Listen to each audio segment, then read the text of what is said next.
Hola queridos hermanos y amigos, una vez más tenemos la oportunidad de encontrarnos en este estudio de la palabra de Dios, especialmente de la lección número 9 de la escuela sabática de este trimestre, en la que estamos estudiando el libro del Apocalipsis. Como en todas las lecciones, los invito a que antes de abrir la palabra de Dios me acompañen en una oración. Padre maravilloso que estás en el cielo, te damos gracias, Señor, por tu palabra que nos ilumina y nos enseña a perseverar en ti, a confiar en ti y a creer que el control del mundo y el control de nuestra vida está en tus manos. Gracias porque tu palabra, Señor, como una lámpara, nos ilumina en medio de este mundo oscuro y nos muestra, Padre, lo que está por venir en tus planes maravillosos para con nosotros. Te invitamos a que nos acompañes en este estudio y que perdones nuestros pecados, porque todo lo pedimos en el nombre de Jesús. Amén. La lección que nos convoca esta semana ya es la lección número 9 de la escuela sabática, titulada Satanás y sus aliados. Esta semana estudiamos el capítulo número 13 del libro de Apocalipsis. Este capítulo, al igual que el anterior, el 12, y hasta el capítulo 14, representan una transición en el centro del libro del Apocalipsis entre la primera parte del libro, que hace referencia a la historia de la iglesia en la era cristiana en general, y a la parte final del libro, que hace referencia a los eventos finales del conflicto entre Cristo y Satanás. La primera parte del libro es la que se conoce por los teólogos como la parte histórica, y la parte final, la parte escatológica o de los eventos finales. Apocalipsis 12, 13 y 14 representan ese engranaje entre las dos partes del libro, porque implican una transición entre el pasado, el presente y el futuro de lo que se le revela al apóstol Juan para que lo entregue a las iglesias y quedase para nosotros en la posteridad. El capítulo 13 del Apocalipsis presenta, después de ver que Satanás se llena de ira contra Dios y sale a destruir a su iglesia, presenta ahora a los aliados que tiene Satanás en el marco de este conflicto contra Dios en la tierra para destruir al pueblo de Dios. Como veremos, estos aliados van a ser principalmente una bestia que surge del mar y una bestia que surge de la tierra. Estos dos poderes, la bestia del mar, la bestia de la tierra y el dragón, que representa en Apocalipsis 12 a Satanás y al antiguo imperio romano, van a significar una especie de falsa trinidad que se opone a los planes de Dios. Apocalipsis capítulo 13, los versículos 1 al 7, tienen un lenguaje que es presentado en tiempo pasado. La palabra de Dios dice: me paré sobre la arena del mar y vi subir del mar una bestia que tenía 7 cabezas y 10 cuernos. En sus cuernos tenía 10 diademas y sobre sus cabezas nombres de blasfemia.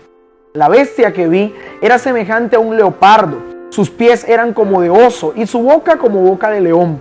El dragón le dio su poder, su trono y gran autoridad. En esta primera escena de la visión que Dios le revela a Juan en Apocalipsis 13, el apóstol ve una bestia que tiene unas características similares a las que tenía el dragón de Apocalipsis capítulo 12. Ello significa que entre el dragón del capítulo 12, que repito, simboliza tanto a Satanás como históricamente al imperio romano pagano, tienen directamente una relación con esta nueva bestia que surge del mar en Apocalipsis 3. Para nosotros los adventistas es claro que esta bestia que sube del mar surge en medio de las muchedumbres de la Europa que vio caer al imperio romano en el siglo V de nuestra era.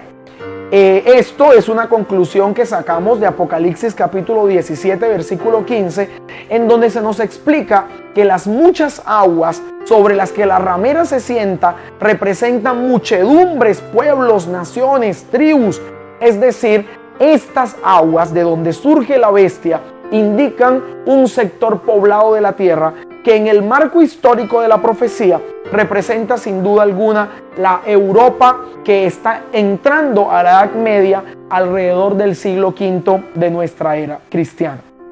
Esto significa que esta bestia que surge tiene una herencia proveniente del Imperio Romano pagano.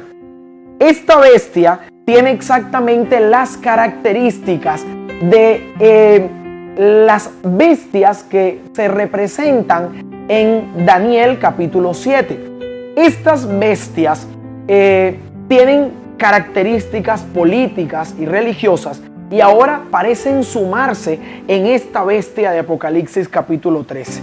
Esta bestia entonces representa como una segunda fase del Imperio Romano, pero ahora tiene unas características religiosas de acuerdo a lo que se establece en el resto del capítulo 13. Esta bestia, el apóstol Juan la ve con una herida mortal en una de sus cabezas, pero su herida mortal posteriormente es sanada y toda la tierra, dice la palabra de Dios, se maravilló en pos de la bestia. Y dice el versículo 4, y adoraron al dragón que había dado autoridad a la bestia, y adoraron a la bestia diciendo, ¿quién como la bestia y quién podrá luchar contra ella? El dragón le da su trono, su autoridad y su poder a la bestia. Y la tierra se maravilla en pos de esta bestia y dice, ¿quién como la bestia y quién podrá luchar contra ella? Sin duda alguna, aquí encontramos una parodia de la entronización de Cristo. En Apocalipsis 4 y 5, el Padre le da su autoridad a Jesús, su trono y su poder. Y el nombre Miguel, que es una designación de Cristo en el Antiguo Testamento, significa literalmente quien como Dios. Acá en Apocalipsis 13, el dragón, Satanás, le da la autoridad a esta bestia que es un remedio de Cristo, que también tiene una herida mortal como el Cristo crucificado y que también tiene un nombre similar al de Miguel, en el que el mundo y la tierra dice quién como la bestia. Así que sin duda alguna, aquí encontramos ya dos miembros de esta falsa trinidad que se opone a Dios: el dragón y la bestia que sube del mar, que es una parodia de Cristo. Esta bestia tiene una boca con la cual profiere blasfemias permanentemente contra Dios, y es aquí donde encontramos la esencia religiosa de este nuevo poder que surge del mar. Es sin duda un poder político que hereda el poder del Imperio Romano a partir del siglo V de la era cristiana, pero tiene características religiosas. Por eso creemos firmemente que esta bestia que surge del mar es una representación del poder papal que domina el mundo medieval a partir del siglo V y va a entrar en decadencia hasta el año de 1798, cuando en el marco de la Revolución Francesa recibe una herida mortal en su poder y su hegemonía medieval, siendo apresados dos papas durante el desarrollo de los actos de las guerras napoleónicas en Europa. De tal forma que esta primera bestia, que representa entonces el poder papal, va a tener una oposición a los planes de Dios y va a ofender el santuario de Dios, los seres del cielo, suplantando el ministerio sumo sacerdotal de Cristo en el santuario celestial y arrogándose la supuesta autoridad para perdonar pecados en la tierra y constituir un sacerdocio humano que opaque y reemplace aparentemente el sacerdocio de Cristo en el santuario terrenal. Esta bestia que surge del mar en Apocalipsis 13 representa entonces un poder político religioso que suplanta a Dios y que durante 42 meses o 1260 días proféticos, que equivalen a un periodo de 1260 años, tiene el poderío y el dominio mundial y se le permite perseguir al pueblo de Dios, intenta destruirlo, intenta cambiar la ley de Dios, pisotearla, denigrar la obediencia al gobierno de Dios y suplantar la autoridad misma de Cristo en el santuario celestial. A partir del versículo 11 de Apocalipsis 13, aparece en escena un nuevo individuo, un nuevo factor y un nuevo integrante de esta falsa trinidad que es un aliado más de Satanás en la tierra en su propósito por destruir al pueblo de Dios. Este nuevo integrante o protagonista que surge en el versículo 11 es una nueva bestia, un nuevo poder que surge, pero ahora desde la tierra. Si las aguas representan una zona poblada de la tierra, la tierra, o lo que aparece en el capítulo 12 como el desierto, la arena, representan la antítesis de ello, un lugar no tan poblado de la tierra y en el que aparentemente la iglesia de Dios en su momento encontró refugio. Recordemos que la mujer vestida de sol huye al desierto para ser protegida de las aguas que tratan de destruirla. De este mismo lugar, de ese lugar de refugio inicial del pueblo de Dios, se levanta un tercer poder.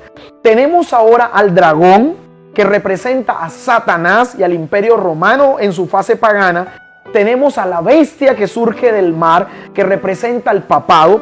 Y ahora hay una tercera bestia que surge de la tierra. La palabra de Dios dice: después vi otra bestia que subía de la tierra. Tenía 2 cuernos semejantes a los de un cordero, pero hablaba como un dragón. Ejerce toda la autoridad de la primera bestia en presencia de ella, y hace que la tierra y sus habitantes adoren a la primera bestia cuya herida mortal fue sanada. También hace grandes señales, de tal manera que incluso hace descender fuego del cielo a la tierra delante de los hombres. Engaña a los habitantes de la tierra con las señales que se le ha permitido hacer en presencia de la bestia, diciendo a los habitantes de la tierra que le hagan una imagen a la bestia que fue herida de espada y revivió. Se le permitió infundir aliento a la imagen de la bestia, para que la imagen hablara e hiciera matar a todo aquel que no la adorara.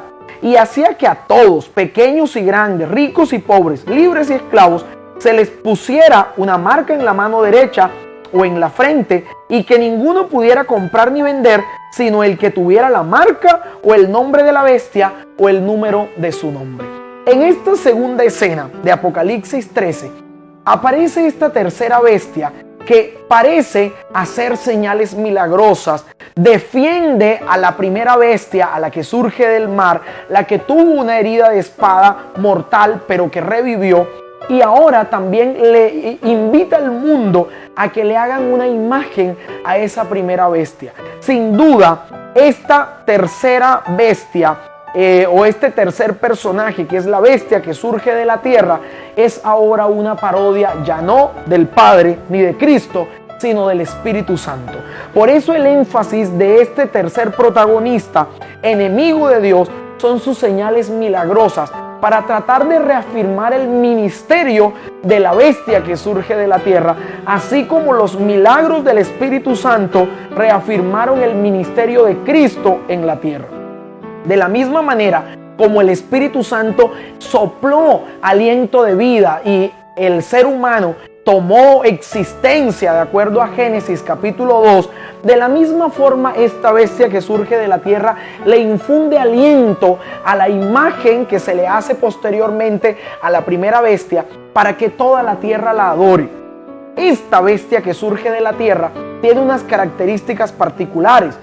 Esta bestia parece un cordero, es decir, tiene apariencia cristiana, porque el cordero en la Biblia representa a Jesús, pero no habla como cordero, sino que habla como dragón.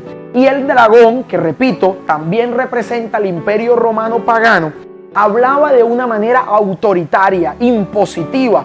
Cuando no se hacía lo que él decía o quería, pues se obligaba a la gente.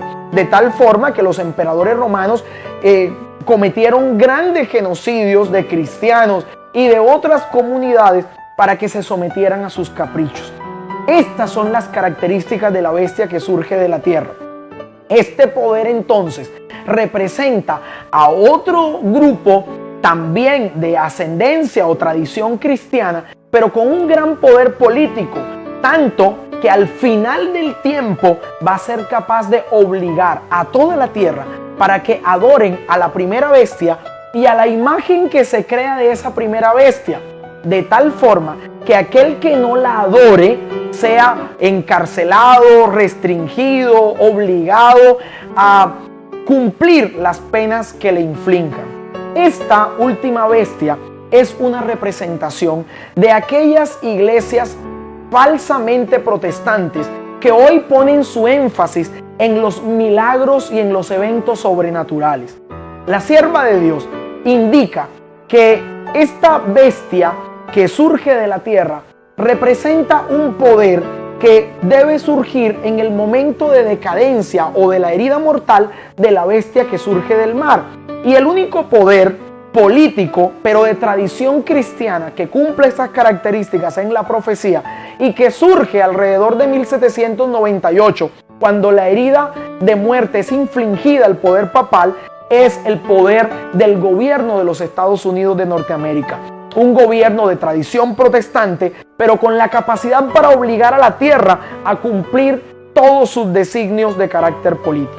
Así las cosas, si bien esta bestia que surge de la tierra representa al gobierno de los Estados Unidos con sus características político-religiosas, también es una representación de todos los movimientos protestantes norteamericanos que se encuentran en los Estados Unidos como base o fundamento de sus operaciones religiosas en el mundo. Así pues, estas iglesias o denominaciones falsamente cristianas le hacen un énfasis tremendo a las manifestaciones del Espíritu Santo como evidencias del verdadero cristianismo, indistintamente del proceso de conocimiento personal que tenemos como creyentes de nuestro Señor Jesús. En estas condiciones, la imagen que se le hace a la bestia tiene directamente mucho que ver con la influencia que ejercen estas iglesias protestantes norteamericanas sobre el poder político de los Estados Unidos de Norteamérica. Elena G. de White dice que cuando las iglesias protestantes de los Estados Unidos, uniéndose en puntos comunes de doctrina, sean capaces de influenciar el gobierno de los Estados Unidos al punto de imponer sus dogmas mediante leyes civiles, se habrá creado entonces una imagen de la bestia papal medieval que obligaba mediante la fuerza de la ley civil a que la gente creyera lo que sus dogmas decían. Esto representa una violación a la objeción de conciencia y a la libertad religiosa en el tiempo del fin. Y esto va a suponer que todos aquellos que no se sometan a las formas de culto de estos enemigos de Dios van a ser execrados, van a ser excluidos y van a ser castigados con penas civiles por el Estado. La protección religiosa que hoy tiene el pueblo de Dios por los gobiernos civiles se acabará y será restringida. Y cuando esto ocurra, el justo vivirá por la fe. En ese momento, el mundo estará dividido ya en dos definitivamente. Un grupo tendrá el sello de Dios y otro grupo tendrá la marca de la bestia. Un grupo se habrá decantado por la obediencia a Dios y otro grupo se habrá opuesto decididamente a la ley y a la voluntad de Dios. La pregunta es, ¿en qué grupo vamos a estar nosotros, queridos hermanos? Cuando estudiamos este tipo de temas, lo hacemos para que el Espíritu Santo trabaje en nuestra vida, para que el Espíritu Santo nos ministre y nos ayude a perseverar, para mantenernos en la obediencia a Dios y en los propósitos y la seguridad de la palabra de Dios, para que cuando llegue el momento de prueba, nuestra fe no falte. El Señor permita que al entender estas lecciones podamos cada día acercarnos más a Él. Que el Señor te bendiga.